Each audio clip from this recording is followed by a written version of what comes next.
የወጀቡ ጥግ ልብ አንጠልጣይ የህይወት ታሪክ ክፍል 13 ደራሲ ሸረፈዲን የእናቱ ልጅ ተራኪ ረዚቃ መሐመድ። ለቻናላችን አዲስ ከሆናችሁ ላይክ፣ ሼር፣ ሰብስክራይብ በማድረግ ቤተሰቦቻችን እንድትሆኑ በአክብሮት እንጋብዛለን። በጣም አዝናለሁ ዶክተር፣ ይህንን አልጠበቅኩም ነበር።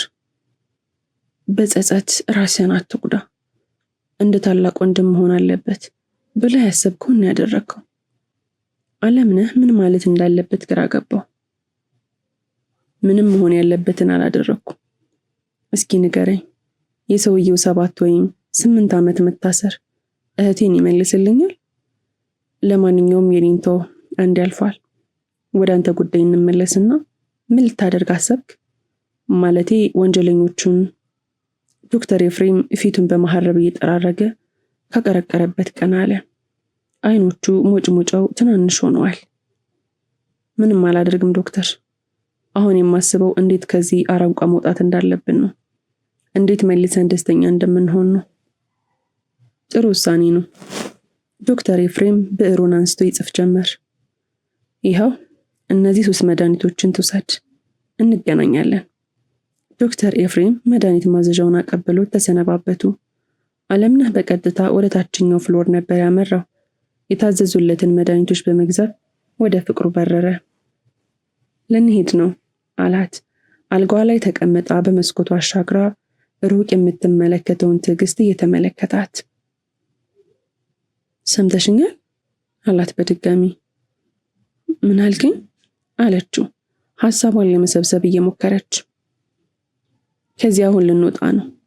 ደህና ናት፣ መውጣት ትችላለች ብሏል ዶክተርሽ። ደስ አይልም አላት እየፈገገ። ወጥኔትን የምንሄደው ግቢ እንዳትለኝ ተደነባበረች። እናት ግቢን የምንሄደው አትስኪ፣ ማንም የሚያውቅ የለም። እንደ በፊቱ ደስተኛ እንሆናለን አላት። በእነዚህ ቀናቶች ውስጥ የገዛዛቸውን ዕቃዎች ቦርሳ ውስጥ እየጨመረ። እኔ አልፈልግም፣ የዛ ግቢን ሰዎች አልፈልጋቸውም፣ መማር አልፈልግም፣ ብቻዬን ነው መሆን የምፈልገው።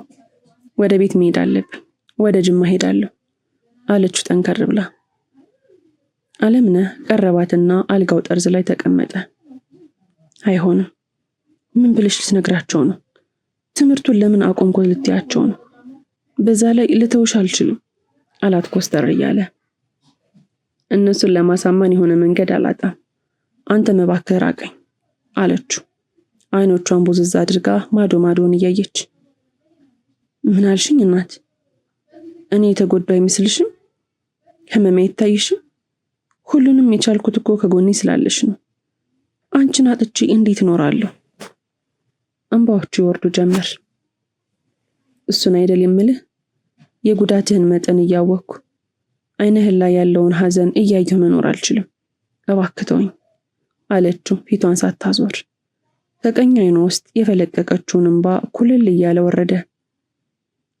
አይኔኒ አልፈልግህም በይ አላት ፊቷን በእጁ ይዞ ወደ ራሱ እየመለሰው። አይኖቿን ገልጣ አይኖቹን ማየት ፈራች፣ ግን ወሰነች።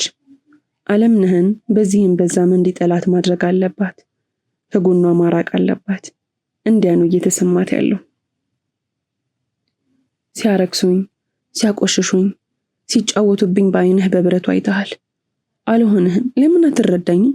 በቃ ባለሁበት ተወኝ፣ አታስጨንቀኝ አለችው ድምጿን ከፍ አድርጋ። ቃል ገባልሻለሁ፣ ሁሉም ቅጣቱን ያገኛል። ብቻዬን ተወኝ አትበይኝ፣ አልችልም አላት እጆቿን እየጨበጠ።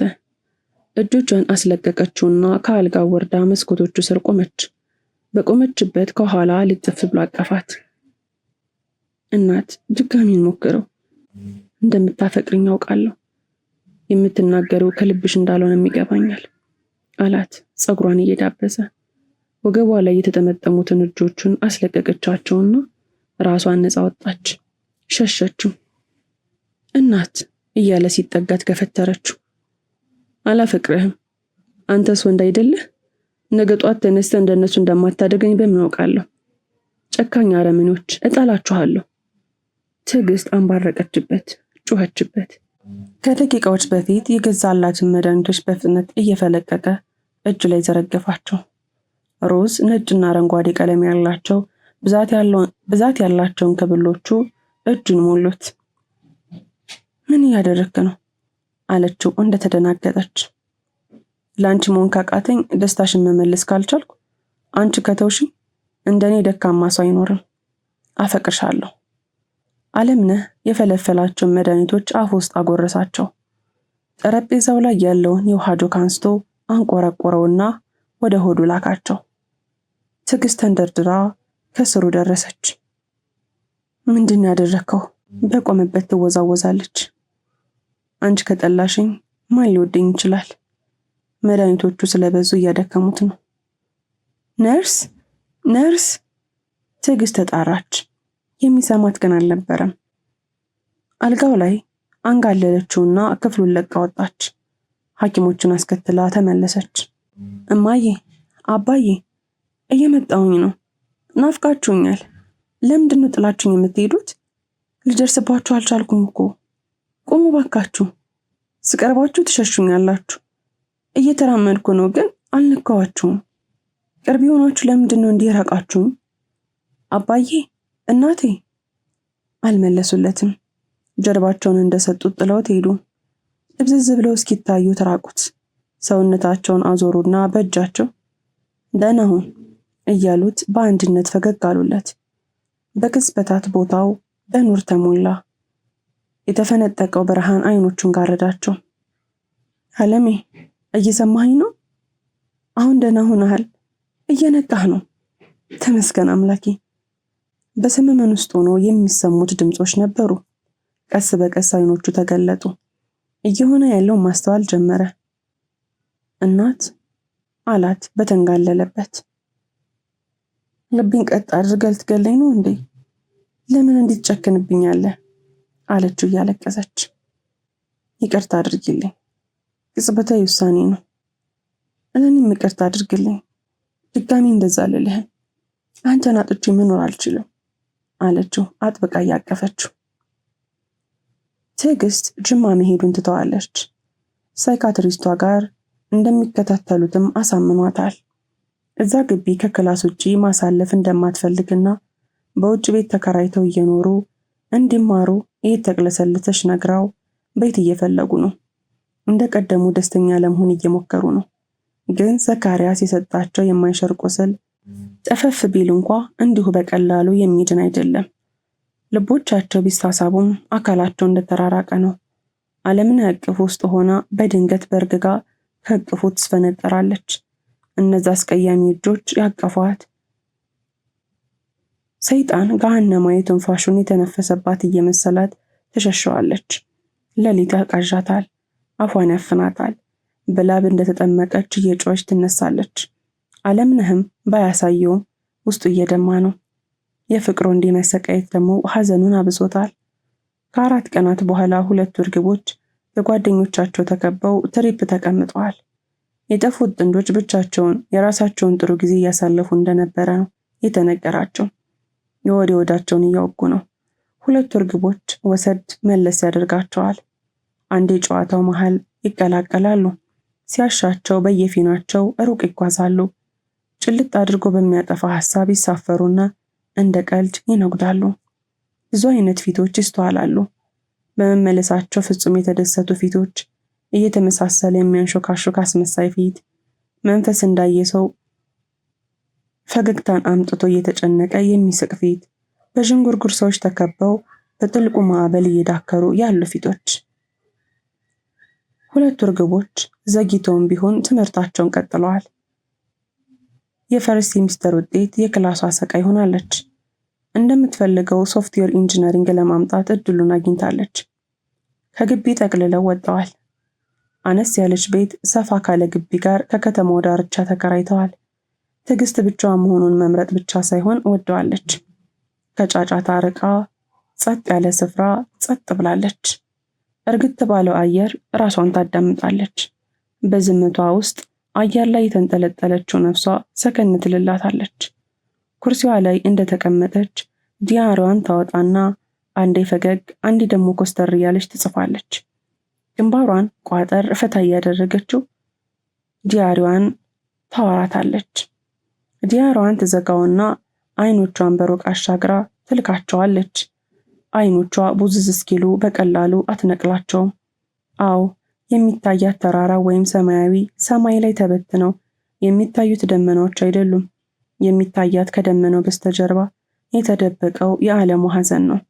የሚታያት በነጩ ጉም የተሸፈነው የተሰበረው ልቧ ነው። ሌላ ሰው ሊያዩ የማይችለውን ጥልቅ ሐዘን በዓለምነህ አይኖች ላይ ታያለች።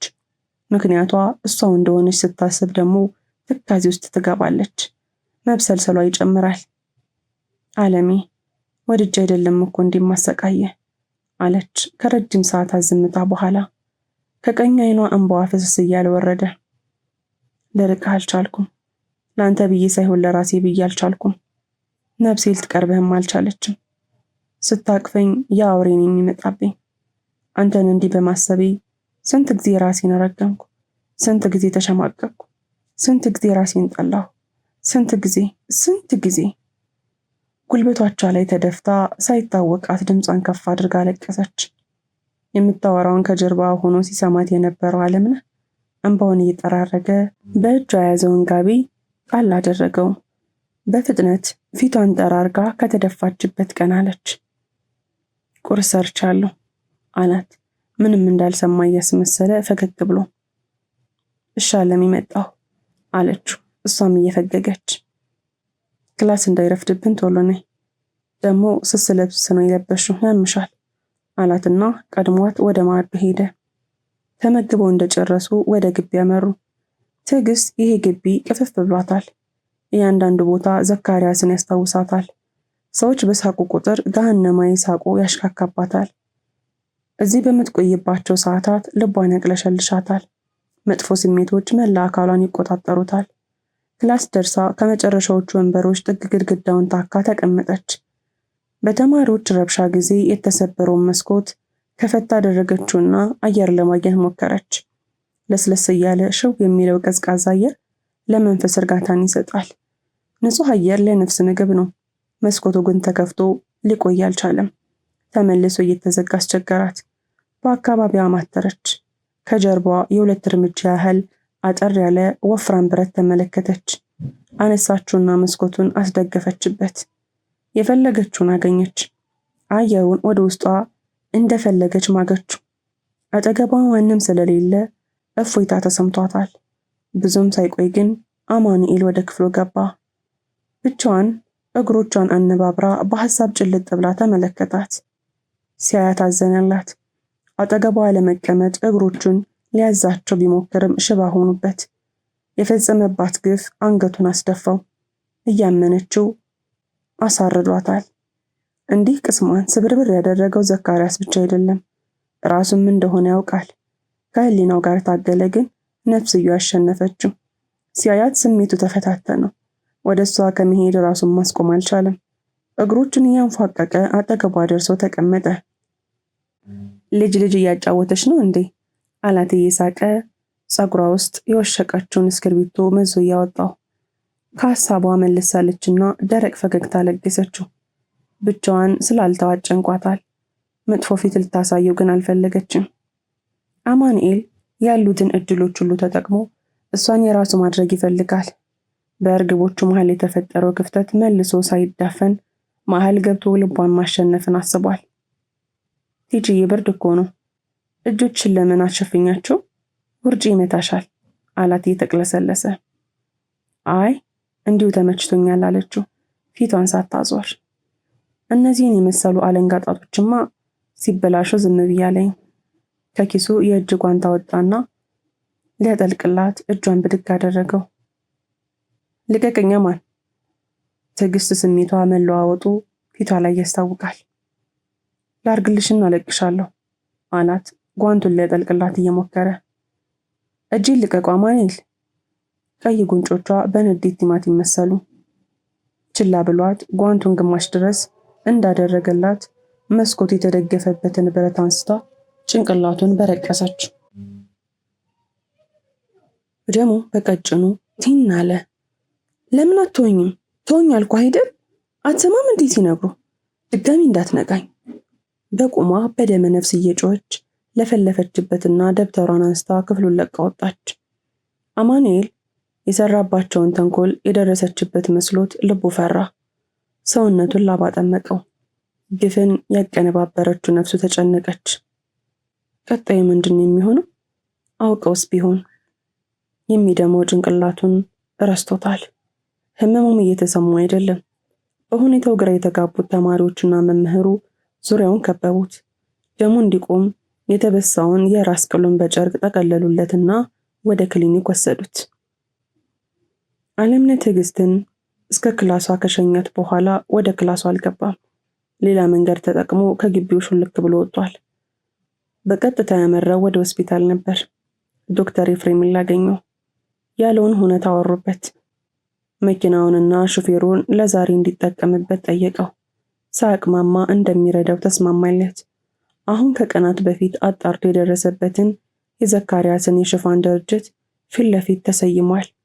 አዎ፣ ማንነቱን ቀያይሮ ነገሮችን በቅርብ ርቀት እየተከታተለ ነው። የትዕግስትን ለቅሶ በጠዋት ሰምቷል።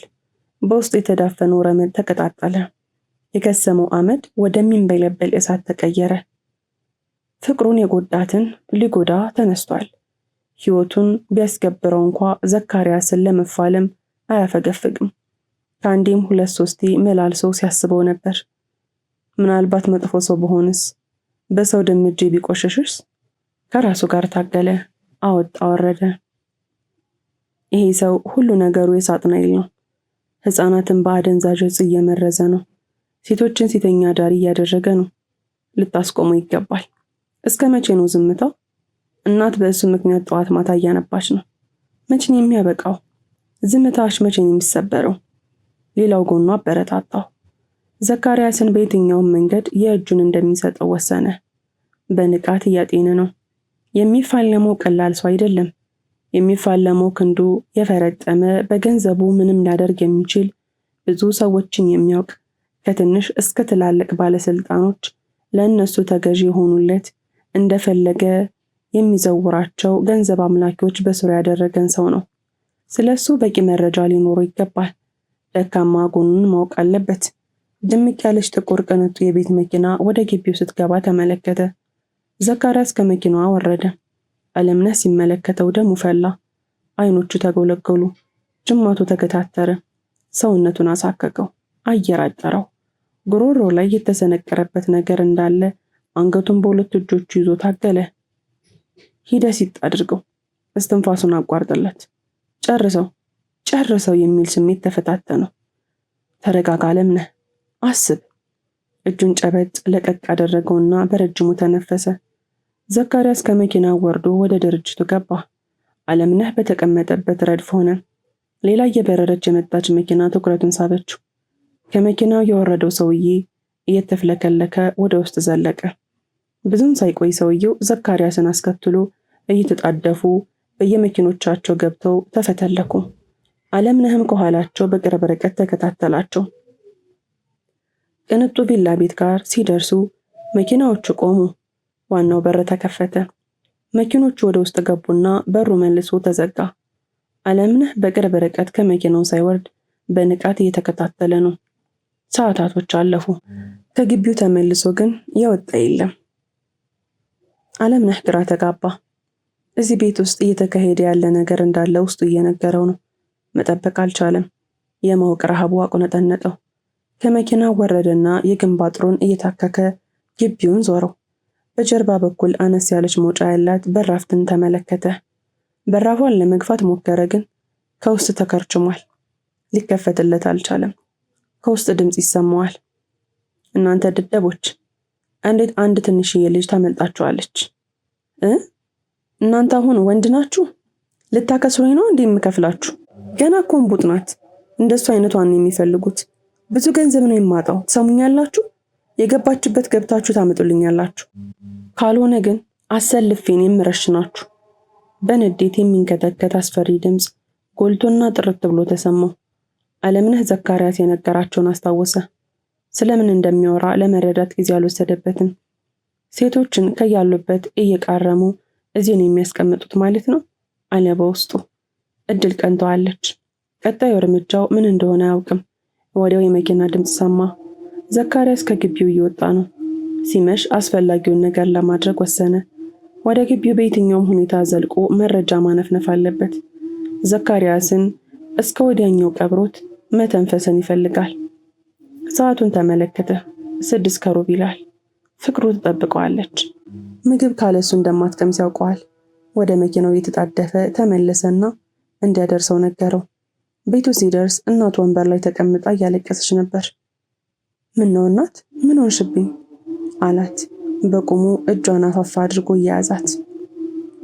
አለሜ፣ እኔ መጥፎ ሰው ነኝ እንዴ?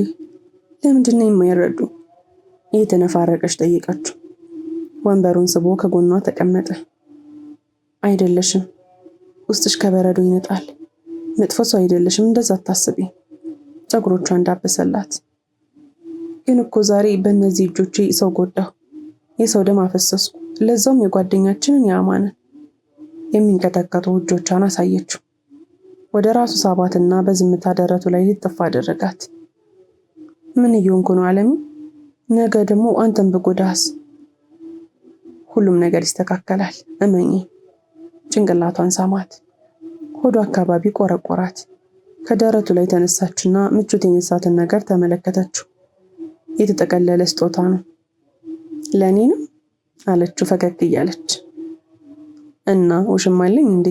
ክፈችው አላት በእጁ አንስቶ እያቀበላት። ክፍል 14 ይቀጥላል። ታሪኩን ከወደዳችሁት ላይክ፣ ሼር፣ ሰብስክራይብ ማድረጋችሁ እንዳትረሱ።